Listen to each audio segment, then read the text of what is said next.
and I'm the founder of Floatality Yoga. I'm going to be teaching you how to correctly do down facing dog position today.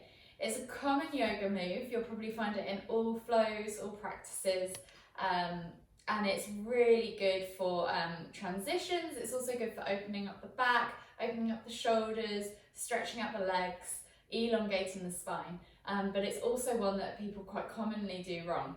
So I'm going to teach you a few tips and techniques to perfect your down-facing dogs. So usually you would start at the front of your mat.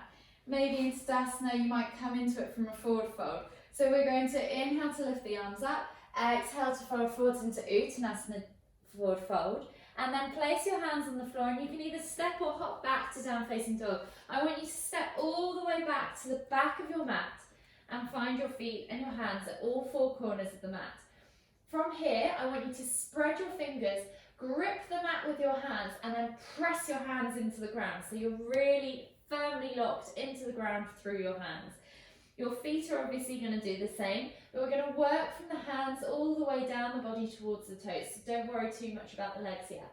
So once your hands are locked into the mat, I want you to think about letting the head hang down towards the ground. So think about trying to get the crown of your head or your forehead to the floor.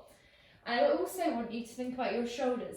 A lot of people spend a lot of time tucked up in their neck, so with their necks tucked up into their shoulders just like this. That is not the right position. I want you to release the neck. So think about rotating the shoulders outwards, pulling the elbows down and in so that you create space across the back of your shoulders, between your shoulder blades. And this will free up your neck, so your neck should be nice and long and loose. There shouldn't be any tension in the upper trapezius muscles either side of your neck. Your neck should be completely relaxed. And then press the chest through the arms. So keep rotating those shoulders out, pull those shoulder blades apart, press the chest through the arms, and the head should eventually maybe even touch the floor one day, but don't worry too much about that yet.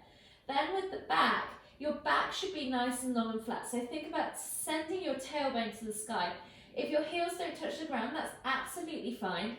Think about bending the knees first, pushing that tailbone up so you have that nice long flat back, and then pressing the heels all the way down to the ground while pressing through the hands. And there you should have a really nice looking